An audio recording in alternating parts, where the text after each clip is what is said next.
హల్లెలూయా. మంచిది. గడిచిన వారం ఈ విషయాలు మాట్లాడుకున్నాం. ఎవరికైనా జ్ఞాపకం ఉన్నాయా?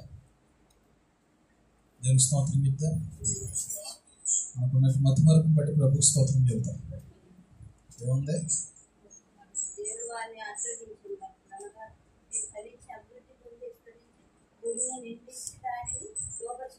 హల్లెలూయా.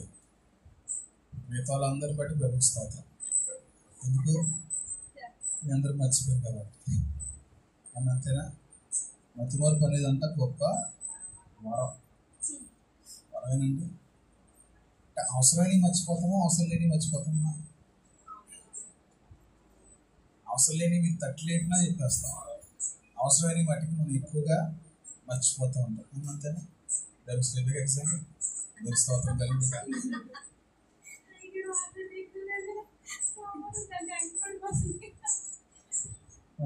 దాని వాక్యాలకు వెళ్దాం. కీర్తన గ్రంథము 190వ కీర్తన.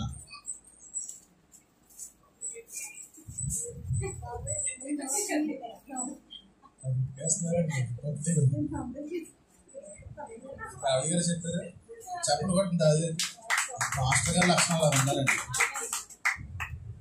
తక్కువ చెప్పారండి, 190 లేదండి. వీళ్ళు ఎత్తికేస్తుంది.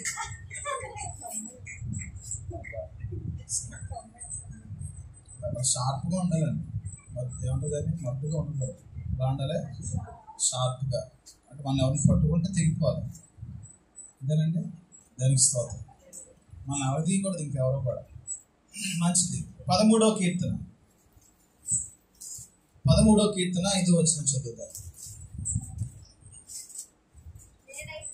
నేనైతే నీ కృపయందు నమ్మిక ఉంచి ఉన్నాను. నీ రక్షణ విషయమై నా హృదయము హర్షించుచున్నది. ఏమండి? యెహోవా నాకు మహోపకారములు చేసి ఉన్నాడు, నేను ఆయనను కీర్తించెదను. చిన్న ప్రార్థన చేసుకుందాం. తలలో ఉంచాను. దయగల తండ్రి, కృపగల మా దేవ, జీవాధిపతమైన మా యేసయ్య, మీ నామానికి స్తోత్రాలు. ప్రభువా, ఇంతవరకు ఆరాధనలో నీ కృపను జ్ఞాపకం చేసుకోవడానికి, నీ మేలులను తలపోసుకుంటూ నిన్ను కనపరచడానికి, మా జీవితంలో మీరు చేసినటువంటి కార్యములను బట్టి మీకు వందనాలు చెల్లిస్తున్నా. ప్రభువా, వాక్యం నుండి వెళ్తుండగా మాకు సహాయం చేయండి. ప్రభువా, నీ లేఖనాలు దేవా మేము ధ్యానించుటకు మా కృపను అనుగ్రహించండి. మానవ స్వరము, మానవ ఆలోచన పూర్తిగా మెరుగుపరిచి ఈ ఉదయకాల సమయంలో ఇక్కడ ఉన్న మాకు ఏదైతే అవసరమో ఆ మాటల చేత మమ్మల్ని బలపరచండి, తీర్చిదిద్దండి, సరిచేయండి. అయా, నీ కొరకైన జీవితాలు మాలో కలిగి ఉండకు సహాయం చేయండి. నీవే బలపరిచి మాట్లాడమని యేసు నామములో ప్రార్థిస్తున్నాం తండ్రి. హల్లెలూయా.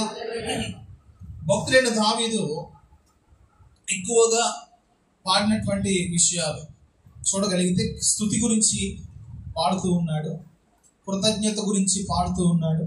అలాగే దేవుని యొక్క కృపను గురించి, దేవుని యొక్క రక్షణ గురించి దావీదు ఎక్కువగా పాడుతూ ఉన్నట్లుగా అతడు రచించినటువంటి కీర్తన ద్వారా మనకు అర్థమవుతూ ఉంటుంది.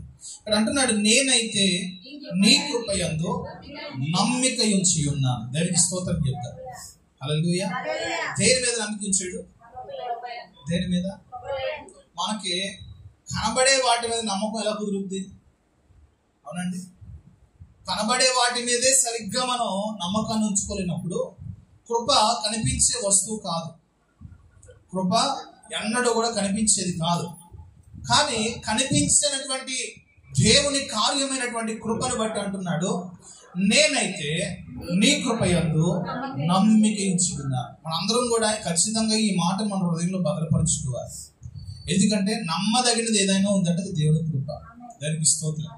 ఎందుకంటే దేవాది దేవుడు ఆ పాత నిబంధన కాలం మొదలుకొని క్రొత్త నిబంధన వరకు కూడా తన ప్రజలైన వారు తప్పిపోయినప్పుడు, లేదా దేవునికి కోపం తెప్పించినప్పుడు, దేవుని విడిచిపోయి వెళ్ళిపోయినప్పుడు దేవుడే కృపతో వారిని రక్షించుకున్నాడు. దేవుడే కృప ద్వారా తిరిగి తప్పించుకున్నాడు. కానీ ఎవరో కూడా తమంతట తాము దేవుని వైపు తిరిగినట్టుగా కనపడాల. దానికి స్తోత్రం. కృప ఏం చేస్తుందంటే మనల్ని దేవుని వైపు తిప్పుతుంది. ఎక్కడికి? ఏం చేస్తుంది? ఆ కృప నీ మీద రాకపోయి ఉంటే మనం ఎప్పుడూ నశించిపోయేవారు.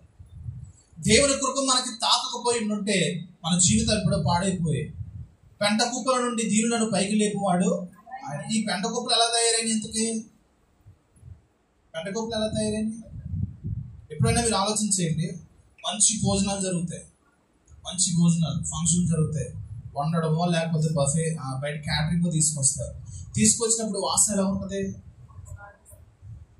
అంటే ఆకలి అయినప్పుడు కూడా ఆకలి వేస్తుంది. వేస్తాయి. మా సరణ్యకైతే 2 రెట్లు ఆకలి వేస్తాయి. అర్థం మానేస్తుంది. తప్పిపోయిందో ఆ బండి వెళ్తున్నప్పుడే మన ఫంక్షన్ కాకపోయినా అదే మనం పిలిస్తే బాగుంటుంది అండి. ఎవరన్నా తెలిసిన వాళ్ళు ఉన్నా కూడా కనీసం వాళ్ళ మొహం పెట్టి వెళ్ళిపోవచ్చు అని అలాంటి మనసు వస్తూ ఉంటుంది. అది చాలా శ్రేష్టమైనది అక్కడ. కానీ ఆ తిన్న ఆహారము కొంచెం సేపట్లో పెంట మీద పడవేయబడుతుంది. ఏమవుతుంది? అవునా కదా? రుచికర భోజనాలే, విలువైన భోజనాలు, అందులో చాలా కాస్ట్లీ ఐటమ్స్ కూడా ఉండొచ్చు.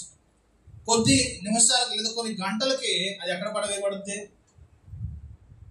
అది చాలా విలువైంది. ఒక్కొక్క ప్లేట్ 500 పెట్టుకుంటాం.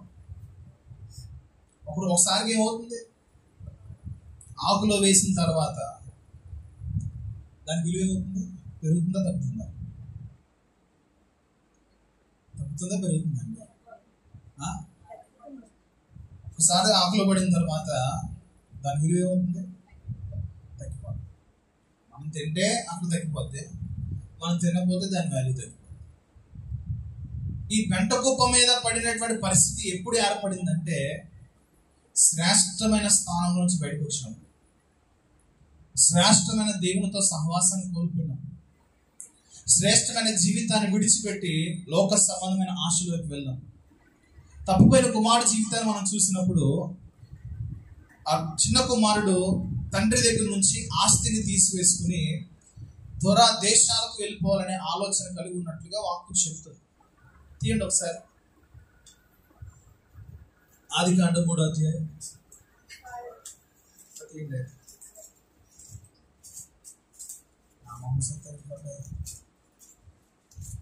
ఎక్కడ ఉందా చెప్తాను, అంతమంది చెప్పండి. అప్పుడు మధ్యలో వచ్చి తీసేయాలి.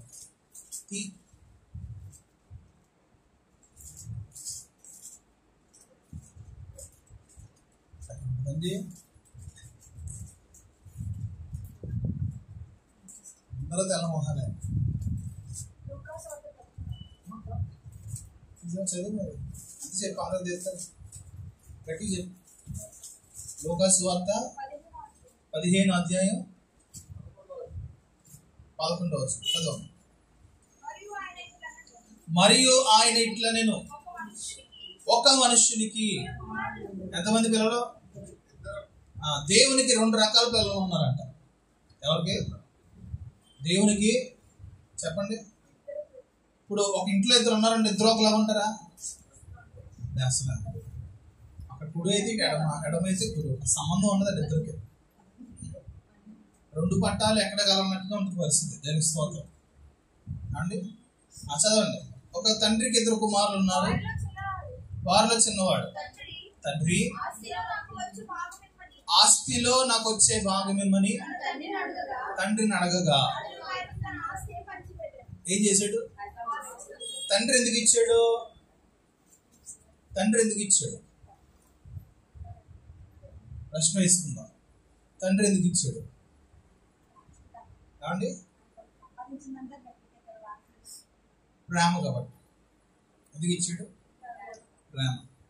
ఎందుకు, ఏమిటి అనే ప్రశ్న వేయకుండా వెంటనే ఏం చేశారంటే ఆస్తిలో సగ భాగాన్ని తీసుకుని పంచిపెట్టి. పెద్దోడికి ఇచ్చాడా? ఎవరికి ఇచ్చాడు? అడుగుడి, తట్టుడి, వెదకుడి. ఎవరు అడిగాడు? మంచోడా చెట్టోడా? మాకు కావాల్సినట్టు వాడుకొచ్చిన వాక్యాలు ఏముంది? అక్కడ పెట్టుకోవచ్చు కదా, పర్లేదా? వాడుకోవచ్చా? ఇదే కదా ప్రభు అడగమన్నావు, అందుకే అడిగాను. తండ్రి అడగమన్నావు కదా, అడిగాను అంటాడా? ఎందుకు ఇచ్చాడో, తండ్రి ప్రేమ ఏ విధముగా కొడుకుకి కనబడుతుందంటే, అసలు ఆ ఆలోచన ముందుకు వెళ్దాం. ఇంకా చదవండి. అక్కడ కొన్ని దినాలైన తర్వాత చిన్న కుమారుడు సమస్తాన్ని కూర్చుకొని దూరదేశానికి ప్రయాణమైపోయి ఆ ఆస్తుల్ని ఏం చేశాడంటే దుర్వ్యాపారముల కోసం వాడాడు. చెప్పండి. దేవుడికి మనకు ఆస్తి ఇస్తాడు. మనం ఎందుకంటే మనం కూడా కుమారులు కుమార్తెమే కదా. దేవుడు నీకు డబ్బులు ఇస్తాడు, దేవుడు నీకు సంపాదన ఇస్తాడు. అయితే దానిని దేనికోసం వాడుతున్నావు? పెద్ద కుమారుడు దేనికోసం వాడాడు, చిన్న కుమారుడు దేనికోసం వాడాడు? చిన్న కుమారుడు గురించి మాట్లాడుకుందాం, పెద్ద కుమారుడు గురించి తర్వాత మాట్లాడుకోవచ్చు. చిన్న కుమారుడు దేనికోసం వాడాడు అంటే అర్థం ఏంటి? మంచి కోసం వాళ్ళ దేవుడిచ్చే ఆశీర్వాదమే, దేవుడిచ్చినటువంటి ధనమే, దీనిని దుర్వ్యాపారముల కొరకు అంటే మంచి విషయముల కొరకు కాకుండా చెడు కార్యముల కొరకు ఆ ధనాన్ని వాడడం వలన అతను ఏదైపోయాడు అంటే కలిగిన ఆస్తి, సగం ఆస్తి అంటే ఎక్కువ, చాలా ఎక్కువ, సగం ఆస్తిని ఏమైపోయాడు? చాలా త్వరగా కోల్పోయాడు. ఎలాగా?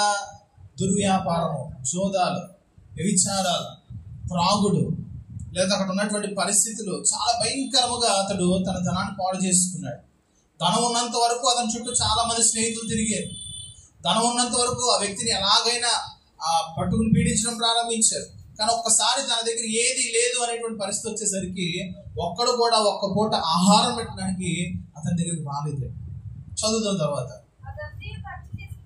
అదంతా కూడా ఖర్చు చేసిన తర్వాత ఆ దేశంలో గొప్ప కరువు వచ్చింది. ఏమండి? ఇబ్బంది పడడం ప్రారంభించాడు. వెళ్ళి ఆ దేశస్తుల్లో ఒక దగ్గర పనికి వెళ్ళాడు, పందులను మేపడానికి. పొలంలోనికి అతను పంపించాడు. పందులు తినే పొట్టుతో తన కడుపు నింపుకొని. ఏమండి? పందులు తినే పొట్టు తినాలనుకున్నాడంటే అతనికి ఎంత ప్లేస్ ఉంటుంది? ఎన్ని రోజులు అయి ఉంటుంది ఆహారం తిని? అతని జీవితం ఎంతగా నలగొట్టబడేది ఉంటుందో ఆలోచించే. అప్పుడు అనుకున్నాడు, పందులు తినే పొట్టులో నేను కూడా తిందామని ఆశ కలిగి ఉన్నాడు. కానీ అతనికి ఎవ్వరూ కూడా ఏమీ కూడా ఆహారం పెట్టలేదు. తర్వాత అయితే ఏమొచ్చింది చెప్పండి, పక్కన వాళ్ళు చెప్పండి. ఎవరికి వచ్చినప్పుడు బుద్ధి ఎవరికి వచ్చింది? బుద్ధి ఎవరికి వచ్చింది? ఎవరికి వచ్చింది? బుద్ధి ఏమైనా భూత ఏంటి అలా చెప్తున్నారు? ఇంకా పెద్ద పెద్ద బుద్ధి మాడుతుంటే మనం. బుద్ధి అంటే మంచి పదమే. కొన్నిసార్లు ఏమొచ్చింది? ఎవరికి వచ్చింది? స్తోత్రం. అప్పుడు వాడికి బుద్ధి వచ్చి అంటే అప్పుడు దాకా ఏం రాలా? బుద్ధి ఎవరిచ్చారు? ఇంతకే స్తోత్రం. హల్లెలూయా. దేవుడు అతనిలో బుద్ధి పెట్టి అప్పుడు దాకా రాలా, అప్పుడు బుద్ధి వచ్చిందంటే బుద్ధి కూడా పంపించాల్సిన దేవుడే. బుద్ధి లేదా అంటావా? బుద్ధి ఉందా నీకు? బుద్ధి రావాలన్న దేవుడు కృప మనకు కావాలి. దేవునికి స్తోత్రం. చదవండి. నా తండ్రి దగ్గర ఎంతో మంది కూలి వాళ్ళకి అన్నము సమృద్ధిగా. ఇతనికి ఇప్పుడు వచ్చిన బాధ ఏంటంటే అన్నం లేదండి. ఆస్తి కాదు కావాల్సింది, ఇప్పుడు ఏం కావాలి? అన్నం లేదు, తినడానికి ఆహారం లేదు, మొత్తం కడుపులో పేగులన్నీ వెనక్కిపోయినాయి. అప్పుడు ఆలోచన కలిగింది, నా తండ్రి దగ్గర చాలా మంది పనులు ఉన్నారు కదా, ఆ పనులు ఎలా తింటారంట? ఇంట్లో కొడుకులు ఎలా తింటారో అలా తింటారంట. దేవుని స్తోత్రం. దేవుని దగ్గర పనులు ఎలా తింటారంట? కొడుకులకి పనులకి పెద్ద తేడా ఉండదు అక్కడ. దేవుని స్తోత్రం. దేవుని దగ్గర పనులకి దేవుని కుమారులకి ఎప్పుడు సమృద్ధి. నా తండ్రి దగ్గర ఉన్న పని వాళ్ళకి సమృద్ధి అయిన ఆహారం దొరుకుతుంది. నేనైతే ఇక్కడ ఆకలితో చచ్చిపోతున్నాను. నేను లేచి నా తండ్రి దగ్గరికి వెళ్ళి, తండ్రి నేను పరలోకానికి విరోధంగాను నీ ఎదుట పాపము చేసి తిని ఇక మీదట నీ కుమారుడను అని అనిపించుకోవడానికి యోగ్యుడను కాను. నన్ను నీ కూలి వారిలో ఒక్కనిగా పెట్టుకోమని అతనితో చెప్పుతాను అని అనుకున్నాడు. ఏమనుకున్నాడంట? చెప్పేశాడా? ఏమొచ్చి అని అనుకుంటున్నాడు? ఇంతకే ఏమొచ్చి? బుద్ధితో పాటు ఇంకోటి వచ్చిందండి. బుద్ధితో పాటు ఇంకోటి వచ్చింది. ఏంటి చెప్పనా? మారు మనసు. చెప్పండి, ఏమొచ్చిందండి? మారు మనసు వచ్చింది.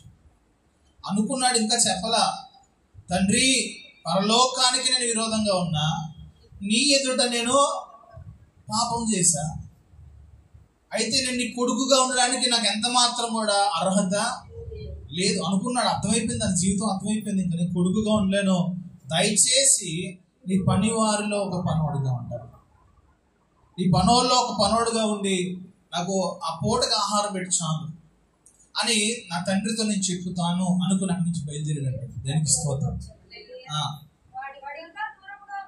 ఎక్కడున్నాడు తండ్రి? ఏం చేయాలి అసలు? ఆయన పనులు ఆయన ఉండాలి, అవునా? తండ్రి ఏం చేయాలి? కొడుకు ఇంట్లోంచి బయటకు వెళ్ళిపోతే తండ్రి అలా కాసు కూర్చుంటాడా? వెళ్ళిపోయిన రోజులైంది, వెళ్ళిపోయిన రోజులైంది. 2 రోజులా? వారం రోజులా? 10 రోజులా? సంవత్సరాలు అయిపోయి ఉంటుందండి. మర్చిపోయి ఒక వారమో ఒక 10 రోజులో బాధ ఉండొచ్చు ఏమండి, కానీ మర్చిపోయి మరలా తిరిగి తన పనిలో ఉండాలి. కానీ కుమారుడు వస్తున్నాడంటే దూరం నుంచి, చదవండి అక్కడ,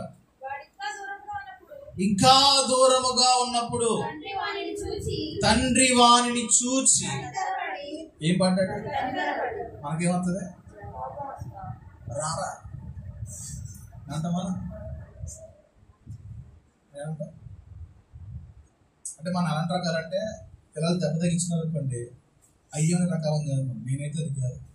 ఆ దెబ్బ మీద ఎందుకు దెబ్బ తగ్గించుకున్నావు అని చెప్పి 2 దెబ్బలు వేసే రకాలమ్మా. నేనైతే అదే. మిగతా వాళ్ళు ఎలా ఉంటారో, ఆమె కదే క్యాండిడేట్, తెలుసుకోవచ్చు, మల్లిక కదే క్యాండిడేట్, ప్రకాష్ గారు మీరు. పిల్లలు దెబ్బ తగిలితే అయ్యో అంటావా? నీకు చెప్పాను అలద్దని, చెప్పాను అలద్దని అని చెప్పి 2వ దెబ్బ వేసి అప్పుడు ఇల్లు కట్టిస్తాం. ఈ తండ్రి 4 దెబ్బలు వేసిన తర్వాత పనిలో పెట్టుకుని నీకు బుద్ధి రావాలరా, నీకు ఇలాగే ఉండాలరా. అసలు దేవుని మనసుకి మనం అసలు లింక్ అవ్వదండి.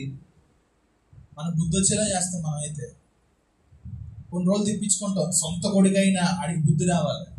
ఏమంటాం?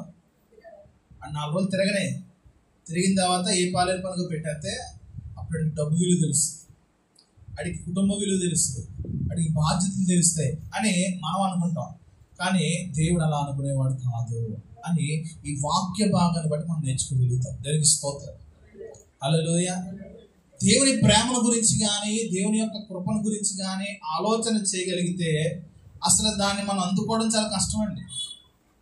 ఆలోచిస్తూ ఉన్నప్పుడే దేవుని ప్రేమ గురించి, దేవుని కృప గురించి ఆలోచిస్తూ ఉంటే మనం తప్పులు బయటపడిపోతూ ఉంటాయి. ఆయన ఇలాంటి వాడు. మన గురించి ఒకవేళ ఈ సందర్భంలో మనం ఏమై ఉన్నాం, ఆ సందర్భంలో ఒకవేళ మనం అక్కడ ఉండుంటే మన పరిస్థితి ఏంటి అని ఆలోచిస్తే అసలు దేవుని ఆలోచన కానీ మన ఆలోచన కానీ పొందే కనపడదు. అసలు దేవునికి స్తోత్రం. ఆ ధోరణి చూసి కనికరపడి పరిగెత్తి వాడి మెడ మీద పడి, ఈ సందర్భంలో మీరు ఏదేం చేస్తారు? ఓకే, మీకు కనికరం వచ్చింది, పరిగెట్టారు, ఫస్ట్ ఏం చెప్తారు? స్నానం చేశారు. ఏమంటా? ఎక్కడి నుంచి వచ్చాడు? వచ్చాడు పందులు మేపుతూ వచ్చాడు. మరి ఇప్పుడు మనం ఎప్పుడైనా చూడండి, ఏ జంతువునే, ఒక్కొక్క జంతువు ఒక్కొక్క రకమైనటువంటి స్మెల్ వస్తుంది దాని దగ్గర, ఒక్కొక్కలా ఉంటుంది. అందుకే మనం ఒకవేళ కుక్కను ఎత్తుకున్నప్పుడు వేరొకరి ఇంట్లో కుక్క దగ్గరికి వెళ్ళి ఉంటుంది, ఫస్ట్ మన దగ్గరికి వచ్చి ఏం చేస్తుంది? చూస్తా ఉంటుందా? చూస్తుందా? ప్రతి జంతువుకి సంబంధించినటువంటి స్మెల్ దానికి ఉంటుందండి. అది ఏ మనకు తెలియదు అంతే. ఇక్కడ ఆ కుమారుడు దగ్గర నుంచి ఏ వాసన వచ్చి ఉండాలి? పందుల వాసన అసలు ఒప్పుకుంటుందా? ఎవరికైనా ఏ మనస్సాక్షిని ఒప్పుకుంటుందండి? ఒప్పుకుంటుందా? అని దేవుడు ఒప్పుకుంటాడు. ఎందుకో తెలుసా? అక్కడ వెంట కుప్పల్లోంచి బయటకు వచ్చాడు. ఎక్కడి నుంచి వచ్చాడు?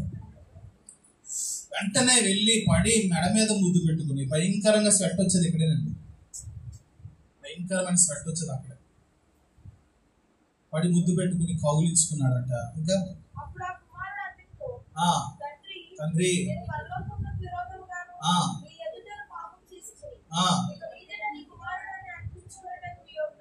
కానని అనగా అయితే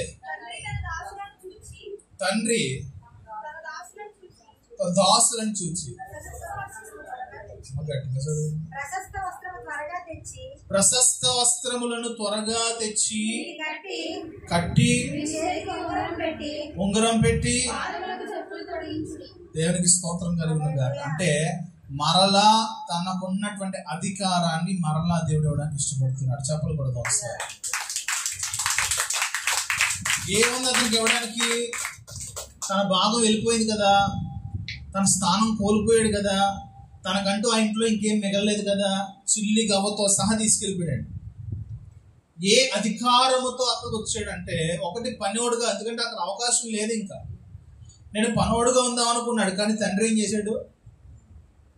మరలా ప్రశస్త వస్త్రాలు ఇచ్చి, ఉంగరం అధికారాన్ని ఇచ్చి, చెప్పులు తొడిగించి, అంటే రొవ్విన దూడను వధించి విందు చేశాడంట. దేవునికి స్తోత్రం కలుగునుగా. హల్లెలూయా. దేవుని కృప ఎలాంటిది అంటే, ఒక వ్యక్తి మారు మనసు పొందుకుంటే చాలు, ఒక వ్యక్తి బుద్ధి కలిగి ఉంటే చాలు, మరలా తిరిగి ఏ స్థానం అయితే కోల్పోయారో ఆ స్థానాన్ని మరలా తిరిగి ఇవ్వడానికి మన దేవుడు ఇష్టము కలిగిన వాడు. దేవునికి స్తోత్రం కలుగునుగా. హల్లెలూయా. మన ఆలోచనలు వేరు, దేవుని ఆలోచనలు వేరు. మన తలంపులు వేరు, దేవుని తలంపులు వేరు. మన ఉద్దేశాలు వేరు, దేవుని ఉద్దేశాలు వేరు. సహోదరులారా, దేవుని కృప ఎంత అద్భుతమైందంటే, దావీదు అందుకే దాన్ని గుర్తు చేసుకుంటూ ఉంటాడు. నీ కృప ఎందుకు నమ్మిక ఉంచాడు ప్రభు. దేవుని కృప మీద ఎవరైతే నమ్మిక ఉంచుతారో, దేవుని కృపను ఎవరైతే విశ్వసిస్తారో, ఆ కృప ఖచ్చితంగా నేను పైకి లేపగలిగే స్థితిలోనే ఉంటుంది, కానీ పడగొట్టే స్థితిలో ఉండదని. తర్వాత అంటున్నాడు, నీ రక్షణ విషయమై నా హృదయము హర్షించుచున్నది. ఏం చేయాలంట? మనం కలిగినటువంటి రక్షణను బట్టి మన హృదయము హర్షించాలి, అంటే సంతోషించాలి.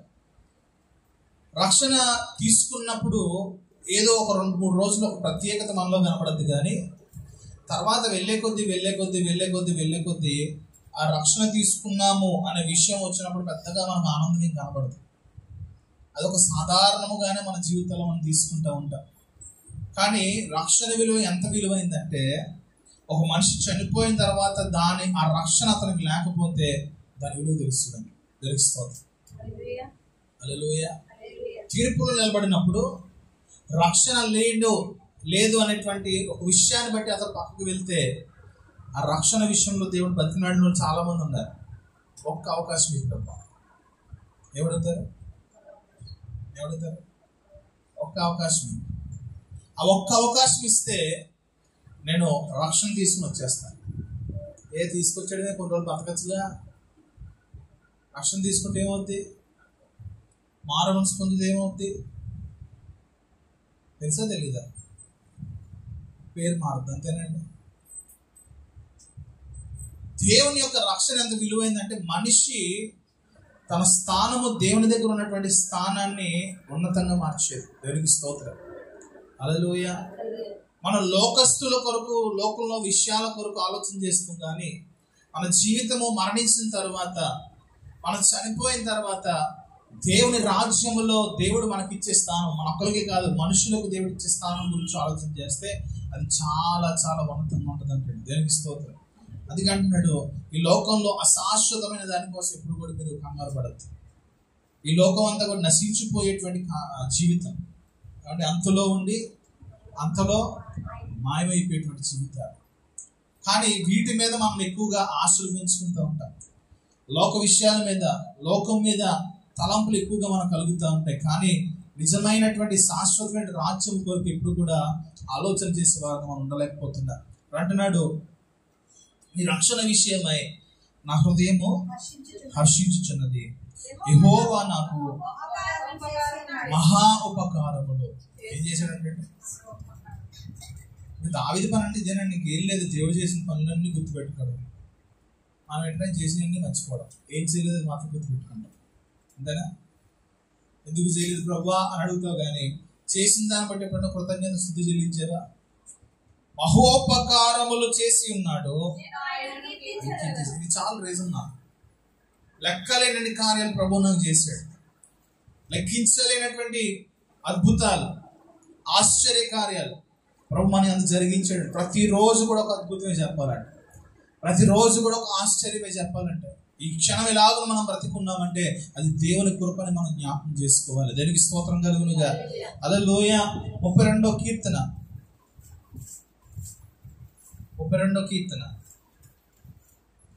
10వ వచనం చదువుతా.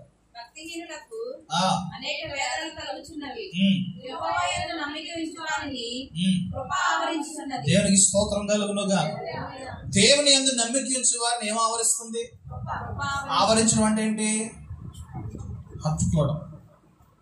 దేవుని కృప ఏం చేస్తుంది తెలుసా? హత్తుకుంటుంది.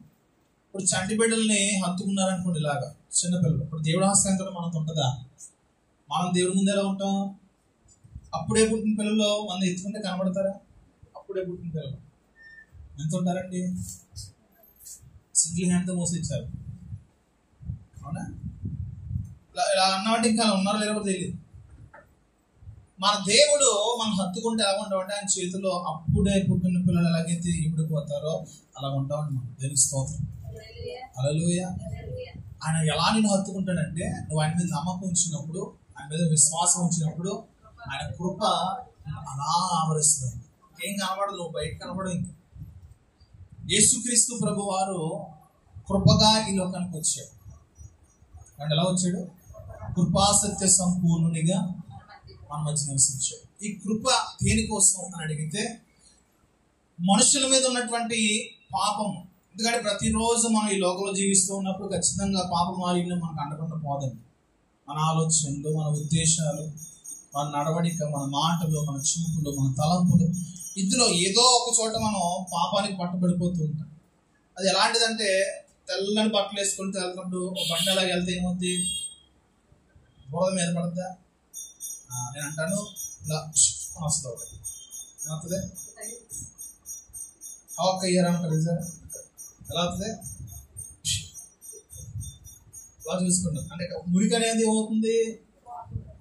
దేవుని కృప నిన్ను హత్తుకోవడం వల్ల, దేవుని కృప నిన్ను ఆవరించడం వల్ల ఏమవుతుందంటే, నీ మీద ఉన్నటువంటి ఆ పాపము అనేటువంటి మరక, ఆ పాపం అనేటువంటి డాగు నీ మీద ఉండకుండా దేవుడు వెంటనే తుడిచివేస్తున్నాడు. దేవునికి స్తోత్రం. హల్లెలూయా. ఎందుకు తుడిచివేస్తున్నాడు అంటే, నువ్వు ఆయన నమ్మకం ఉంచి ఉన్నావు. అసలు యేసయ్య అంటే నమ్మకం దేనికి? ఆయన మనలను విమోచించిన వాడు, ఆయన మన పాప భారాన్ని తొలగించిన వాడు, మన పాపముల కొరకు ఆయన శిక్ష అనుభవించాడు. యేసు రక్తము ప్రతి పాపము నుండి మనల్ని పవిత్రులుగా చేస్తుంది. దేనికి స్తోత్రం. హల్లెలూయా. అది ఎంత భయంకరమైనదైనా సరే, చిన్న కుమారుడికి అయితే ఆలోచన చేయగలిగితే దేవుడు ఎలాగైనా తన కృపను ఇవ్వడానికి ఇష్టపడుతున్నాడు. చిన్న కుమారుడు విషయాన్ని ఆలోచన చేయగలిగితే దేవుడు ఎంతగా కృప కోసం ఎదురు చూసే వారిని హత్తుకుంటున్నాడు ఆలోచన చేయండి. దానికి స్తోత్రం. అందుకని మన మనసు వేరు. అవునా? ఒక చిన్న చెడు లక్షణాన్ని బట్టి మనిషిని ఏమంటాం? బ్యాడ్. అవునా కదా? 99 మంచి లక్షణాలు కలిగి ఒక చెడు లక్షణం ఉందనుకోండి, ఆ వ్యక్తి ఎలా అంటాడు? ఆ బ్యాడ్ చూస్తాడండి. ఆ బ్యాడ్, ఆ చెడు లక్షణమే చూసి ఈడు మంచోడు కాదురా అంటాడు. ఎలా అంటాడు? మాట తిరిగి బాగుంది అన్ని చూసి మనం చెడ్డోడు అని చెప్పేసి పెట్టేస్తాం. దేవుడికి ఏం కాదు తెలుసా? 99 చెడు లక్షణాలు బాగున్నాయి, ఏదో మూలకు మంచి లక్షణం ఉంటుంది, దాన్ని బట్టి వదిలేండి. తెలుసుకోవాలి. హల్లెలూయా. ఎవరు గొప్పల్లో అంటే, నన్ను మంచోనండి, నేను మా ఇంట్లో వచ్చిన గొప్పనండి, అందుకే దేవుడు రక్షించుకున్నాడని ఇలా తిప్పుకున్నాం అనుకో, అక్కడ ఒకటే, నన్ను కృపే రక్షించింది, కృపే నన్ను బాధపరిచి, కృపే నన్ను నశించిన దాన్ని వెదకి రక్షించడానికి అని లోకానికి వచ్చి. అసలు వచ్చింది ఎవరి కోసం తెలుసా? నువ్వు నశించిపోయావు అనుకుంటేనే నీ కోసం వచ్చాను. నాకంటే భయంకరమైనది ఎవరు లేరండి అని అన్నావా? యేసు కూడా నీ కోసం వచ్చాడు. హల్లెలూయా. మనం తగ్గించుకోవాలి కదండి దేవుని దగ్గర. ఆయన ప్రేమ, ఆయన కృప ఎంత అద్భుతమైందో నువ్వు అనుభవించగలిగితే తప్ప నీకు అర్థం కాదు. అందుకే యేసుక్రీస్తు ప్రభు వారు సీమోన్ అనేటువంటి ఒక వ్యక్తి ఇంటి దగ్గరికి వెళ్ళినప్పుడు చాలా మంది ఉన్నారండి అక్కడ. ఎంతమంది ఉన్నారు? చాలా మంది ఉన్నారు. ఎంతమంది అంటే అందరూ యేసు ప్రభుని చూడడానికి వచ్చిన వాళ్ళే. ఎవరు? అందరూ వచ్చిన వాళ్ళందరూ ఎవరి కోసం వచ్చారు? ఇప్పుడు మీ ఇంటికి సచిన్ టెండూల్కర్ వచ్చాడు అనుకోండి, మీరు ఏదో గెలిచారు, మీ ఇంటికి అందరూ వస్తారు రాదా? వస్తారా? మొత్తం వీధి అంతా వచ్చేస్తారా లేదా? మొత్తం అందరూ వచ్చేస్తారు. గెలిచిన వాళ్ళు వస్తారు, ఎవరిని పిలవ, ఎందుకంటే మనం మామూలుగానే ఓసింది. మన ఇంట్లో నలుగురు తప్ప ఇంకొక వ్యక్తి ఎక్స్ట్రా కనబడిందా?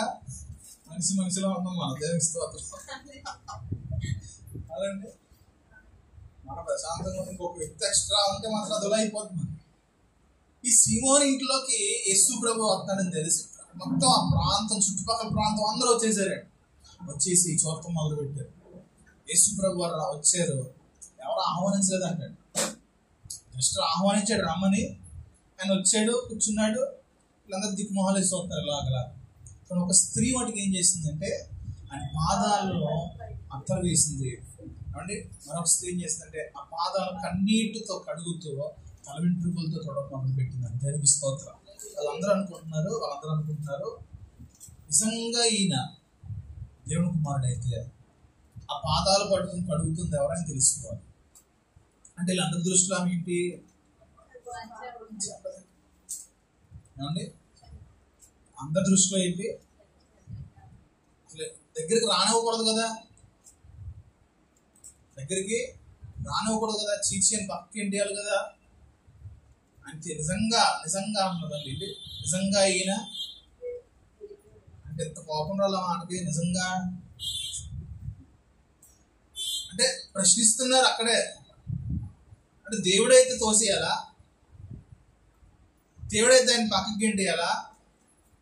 నిజంగా దేవుడికి అంటే ఇలా అనుకుంటున్న మనిషి ఆలోచన ఏంటంటే మనిషి ఏ స్వభావం కలిగి ఉన్నాడో ఆ స్వభావమే దేవుడు కలిగి ఉండాలనుకుంటున్నాడు. కానీ దేవుడు అలా అనుకోవట్లా. నేనే మనసు కలిగి ఉన్నాను, నా ప్రజలు ఆ మనసు కలిగి ఉండాలనుకుంటున్నాడు ఆయన. దేవునికి స్తోత్రం చేస్తారు. హల్లెలూయా. మనకు కోపం వచ్చింది అనుకోండి, ఆయనకు కూడా వ్యక్తి మీద కోపం వచ్చేయాలి. మనకు చిరాకు వచ్చింది అనుకోండి, ఆ దేవునికి కూడా వ్యక్తి మీద కొట్టాలి, ఇదొకటి వెయ్యాలి. అప్పుడు కానీ బుద్ధి రాదు అంటావా అండి. వెంటనే మనలో ఉన్నాడు బయటకు వచ్చేస్తాం. అని అంటాడు, అమ్మాయి ఇది నేను కాదమ్మా అంటాడు.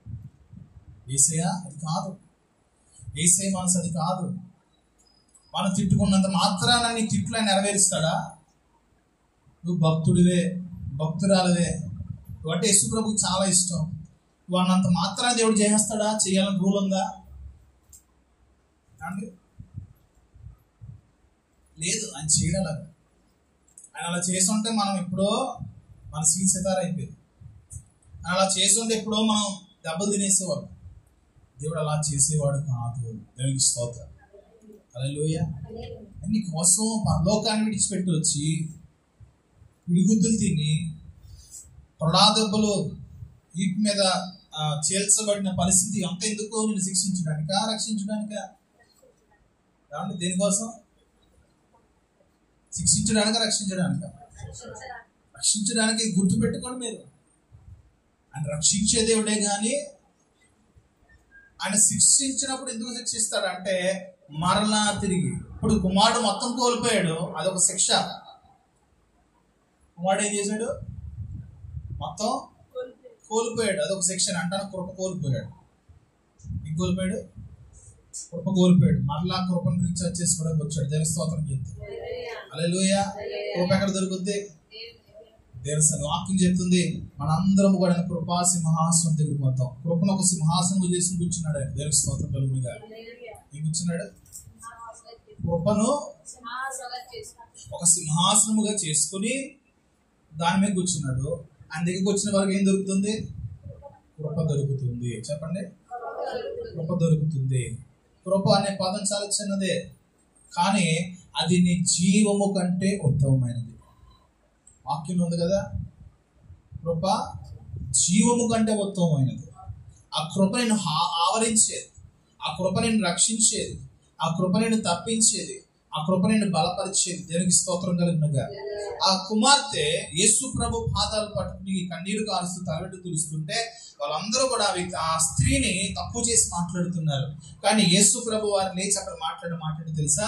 ఒకటే అడిగారు, ఇదిగో నేను వచ్చి చాలాసేపు అయింది, కనీసం నువ్వు బయట కాలు కడుక్కోవడానికి నీళ్ళు ఇవ్వలా నాకు ఇవ్వలా. వచ్చాను, కనీసం వచ్చినప్పుడు షేక్ హ్యాండ్ ఇచ్చి కౌగులించుకుని బాగున్నారా అనే పదం నువ్వు వాళ్ళ. కానీ ఆమె రాగానే నా పాదాలను కన్నీటితో కడుగుతూ ఉంది. ఇప్పటికీ కూడా నా పాదాలు ముద్దు పెట్టుకుంటూనే ఉంది. దానికి స్తోత్రం. పాదాల మీద ముద్దు పెట్టుకోవడానికి సాదృశ్యం ఏంటంటే తన జీవితాన్ని తగ్గించుకుని యేసు ప్రభు పాదాల దగ్గర పెట్టేసింది. ఏం చేసింది? అందుకే అంటున్నాడు, ఆమె విస్తార పాపములు క్షమించబడ్డాయి. ఏమైంది? ఆమె జీవితంలో ఆమెకు తెలిసింది, నేను చాలా భయంకరమైన పాపిని, నేను చాలా ఘోరమైన పాపిని. అయితే ఈ యేసు ప్రభు వారు నన్ను ప్రేమించాడు. ఆమె ఎక్కువగా ప్రేమిస్తుంది. ఆమె విస్తార పాపాలు క్షమించబడ్డాయి. దానికి స్తోత్రం.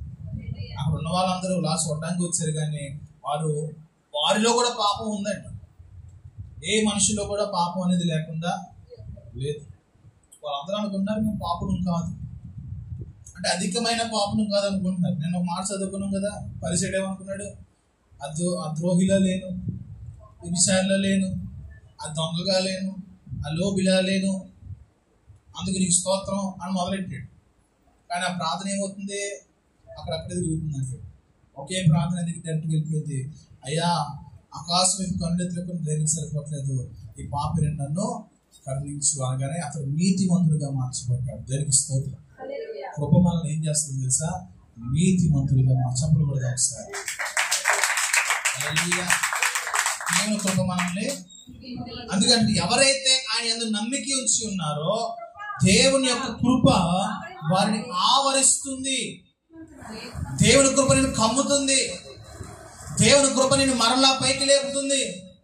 దేవుని కృప మరలా ఆయన కొరకు నిలబెట్టగలుగుతుంది. దేనికి స్తోత్రం కలుగునుగా. మరొక మాట చూసుకుందాం. 36వ కీర్తన 7, 8, 10 వచనాలు. నీ కృప ఎంతో అమూల్యమైంది, నరులు నీ రెక్కల నీడను ఆశ్రయిస్తున్నారు. నీ మందిరం యొక్క సమృద్ధి వలన వారు ఏం కలుగుతుందంటే, దేవుడి మందిరంలోకి వస్తే సంతృప్తి అంటే అర్థం ఏంటి? సాటిస్ఫాక్షన్. మాకు ఏదో లేదు అనుకుంటే తిరుగుతూ ఉంటాం జీవితం అంతా. దేవుని సన్నిధిలోకి వస్తే అసలైన నిండు దొరికేస్తాయి. దానికి స్తోత్రం. హల్లెలూయా. మన జీవితం బయట ఉన్నంత వరకు అది లేదు ఇది లేదని ఎడుతూ ఉంటాం కదా. మన చిన్నప్పుడు ఎప్పుడు నేను ఏమన్నా ఏవి లేవురా, నీకే అన్నీ ఉన్నారా, నీకే బాగుందిరా, చెక్క పండు ఉందిరా, కారు ఉందిరా, ఇల్లు ఉందిరా, పెళ్ళి ఉందిరా అని చెప్పి అంట కూర్చుంటాం కదా. అది దిగా నమ్మి పడి ఎడుతూ ఉంటారు. మళ్ళీ బయట అందరికి ఇదే, ఏది అది లేదు ఇది లేదు, ఆన్ చూసి ఇది చేసి నాకు అది లేదు నాకు అలా లేదు అనుకుంటాం. లేదండి, నీకు దేవుని కృప ఉందని చెప్పి సంతోషిస్తాను. వాళ్ళని బట్టి బాధపడాలి. నీకు దేవుని కృప లేదు ఇటురా అని ఏమనాలి? నీకు దేవుని కృప అయ్యో కావాలా? ఎక్కడ దొరుకుతుంది? సరే ఇక్కడ రాస్తుంది కదా, చదవండి. నీ మందిరం యొక్క సమృద్ధి వలన వారు సంతృప్తి నొందుతున్నారు. నీ ఆనంద ప్రవాహములోనిది నీవు వారికి త్రాగిస్తున్నావు. ఏ ప్రవాహం అంటే? ఏ ప్రవాహం? డబ్బులు పెట్టి సంతోషాన్ని కొనుక్కోగలుగుతాం, కానీ దాన్ని మనం ఉంచుకోలేమంటాం తెలుసా. ఎగ్జిబిషన్కి వెళ్తామా? దేనికోసం వెళ్తాం? ఆనందం కోసం. ఎవరికి ఆనందం? ఎందుకు? పిల్లలకి. ఎవరికి కన్నీరు? అసలు బాధ పెట్టి మీరు ఏ సంతోషం పొందుకుంటున్నారు? అంతేనా? తండ్రులు అలాంటి వాళ్ళు కాదండి, మంచి వాళ్ళు తండ్రులు. అందులో కష్టపడేది ఎవరి కోసం అండి? పిల్లలు సంతోషం కోసం కదండి, పిల్లలు ఆనందపరచడానికి కదా. పొద్దున్నే సాయంత్రం చెమట కార్చి దెబ్బలు తగిలి ఇన్ని బాధలు అన్ని ఓచుకుని పిల్లలు సంతోషం కోసం కదండి. అవునా? దానికి స్తోత్రం కలుగుతుంది. మన దేవుడు ఆనంద ప్రవాహంలోనిది దేవుడి సన్నిధిలో ఏం దొరుకుతుందంట? లోకంలో దొరికే సంతోషం కాదు, లోకంలో దొరికే ఆనందం కాదు, లోకంలో దొరికేటువంటి గొప్పలు కాదు, కానీ దేవుడు తన సన్నిధి నుంచి దాన్ని పంపిస్తాడు. ఎక్కడి నుంచి వస్తుంది? ఆ వాటర్ ఫాల్ అక్కడ ఉంటుంది, మనం కింద ఉన్నాం, అక్కడి నుంచి ఆ ప్రవాహం దిగి వస్తుంది. దేవుడికి స్తోత్రం. హల్లెలూయా. దేవుడు అలాగా మందిరంలోకి వచ్చే వారి కొరకు నింపడానికి ఇష్టపడుతున్నాడు. 33వ కీర్తన 16 నుంచి 22.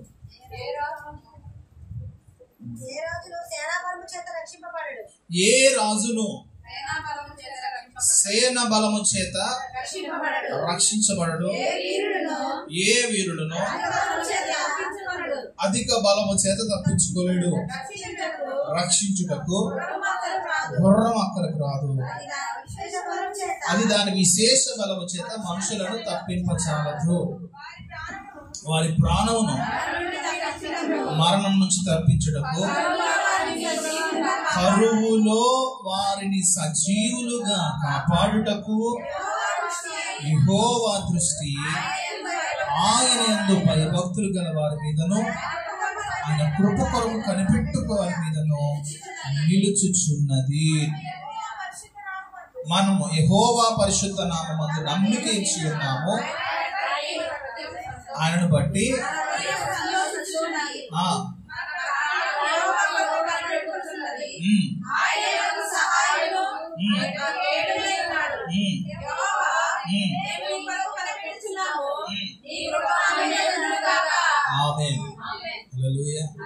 కనిపెడితే ఏం దొరుకుతుంది? ఏం కనిపెట్టాలి?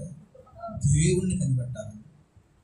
అక్కడ రాస్తున్నాడు, కరువులో వారు చనిపోరంట. కరువులో చనిపోరంట, కరువులో సజీవులుగా ప్రభుని లేపుతాడు. దేవునికి స్తోత్రం, హల్లెలూయా.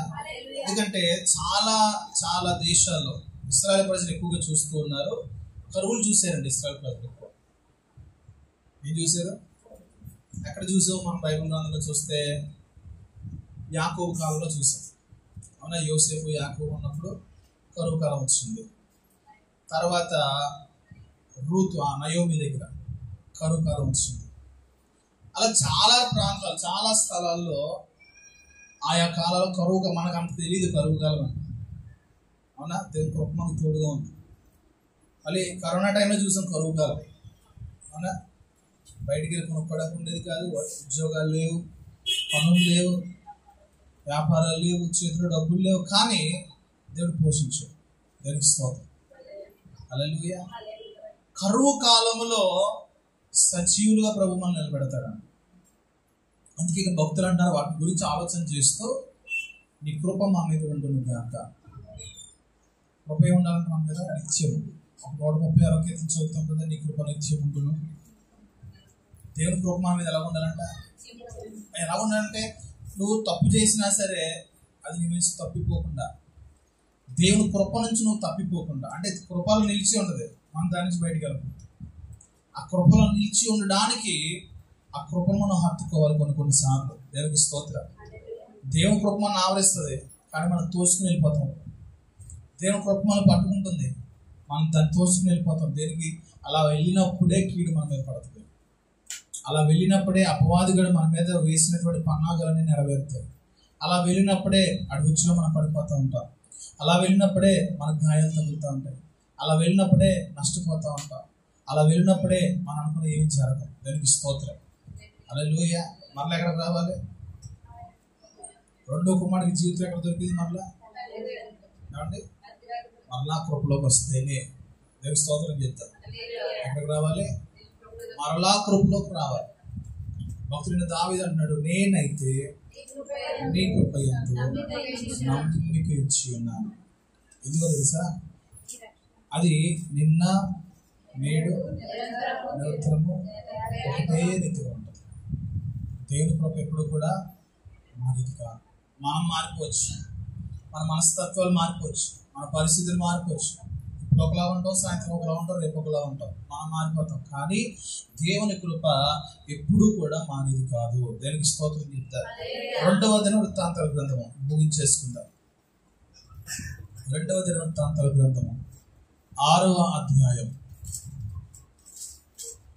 14 వచనం. యెహోవా ఇశ్రాయేలుల దేవా, హృదయపూర్వకముగా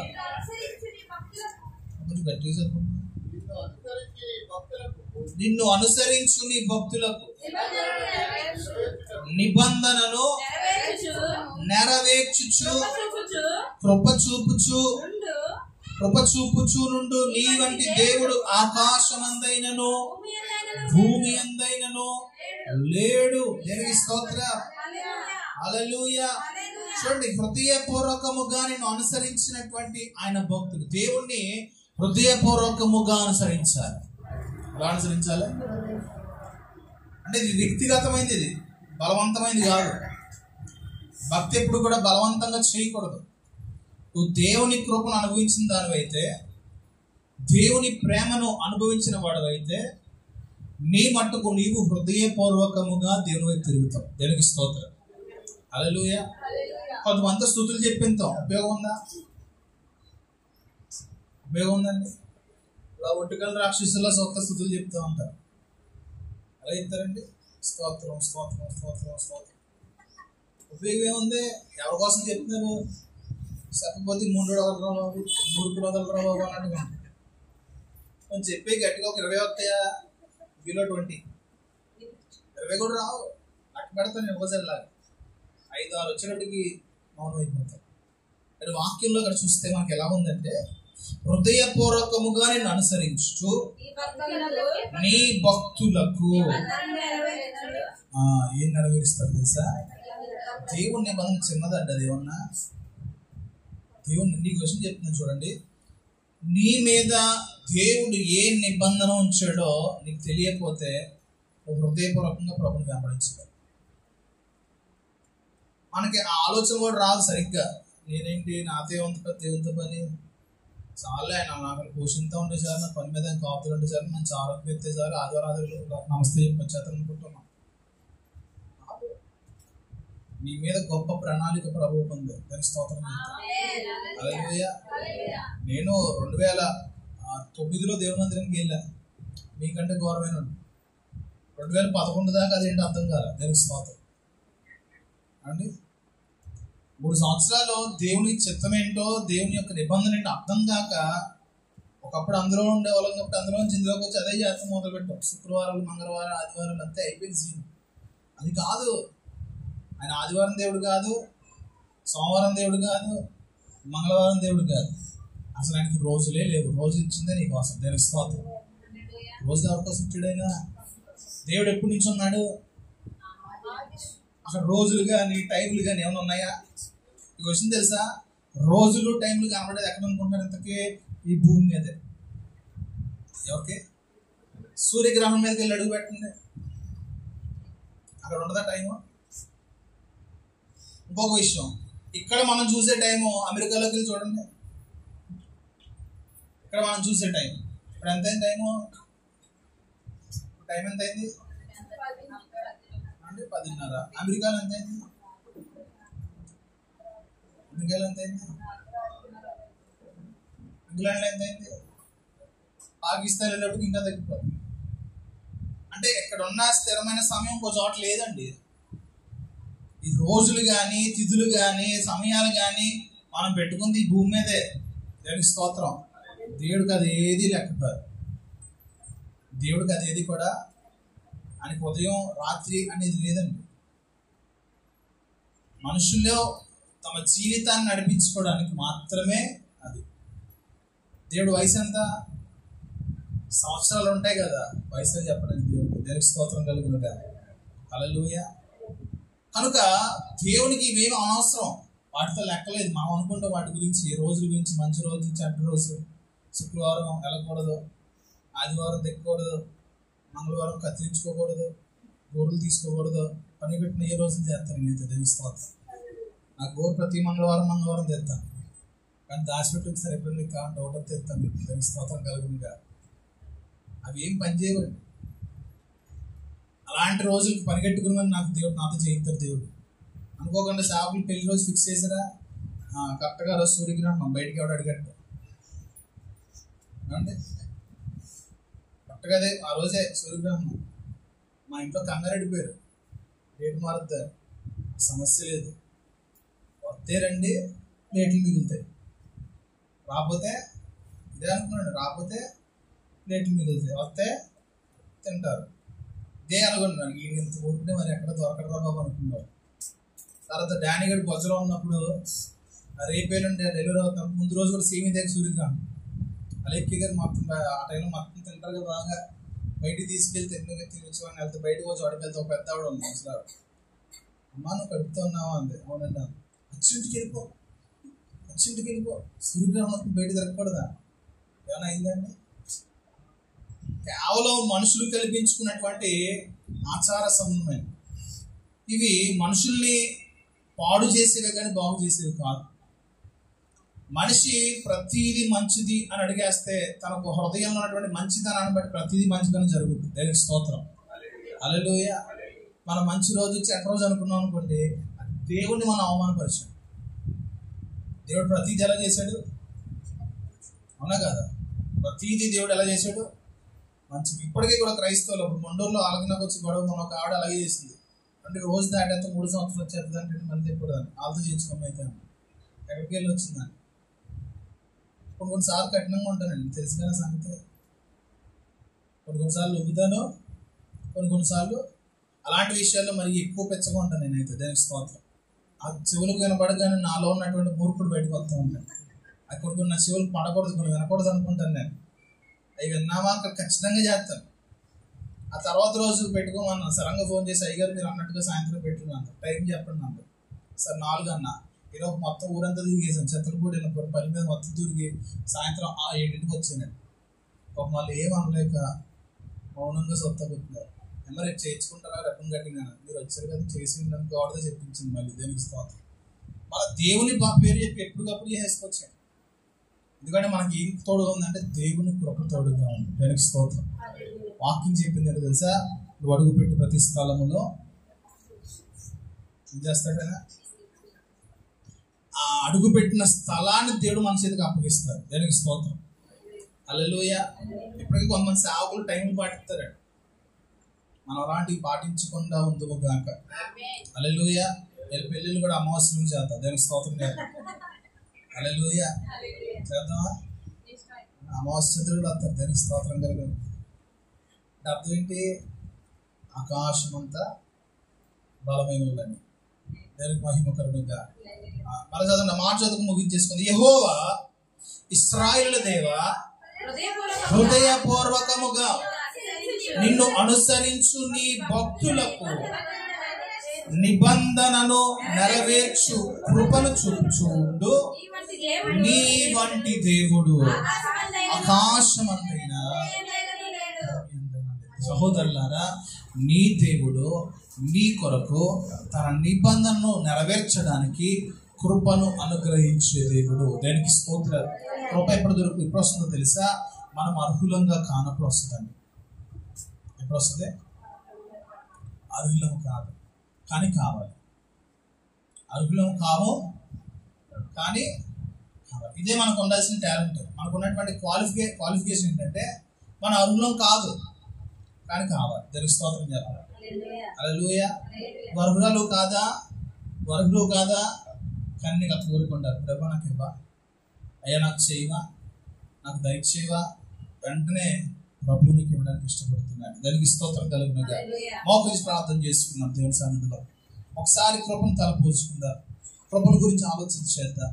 దేవుడు నీ జీవితంలో నీ కొరకు దాచిపెట్టినటువంటి నిబంధన ఏమై ఉందో ఆ నిబంధన నెరవేర్చబడడానికి దేవుని కృప మన దగ్గరికి రావాలి. ఆ నిబంధన నీలో నెరవేరడానికి ఆ కృపను పొందుకోవాలి. ఆ కృప నీ జీవితాంతం వరకు కూడా దేవుని రాజ్యము చేరు వరకు కూడా మనం బలపరచాలి.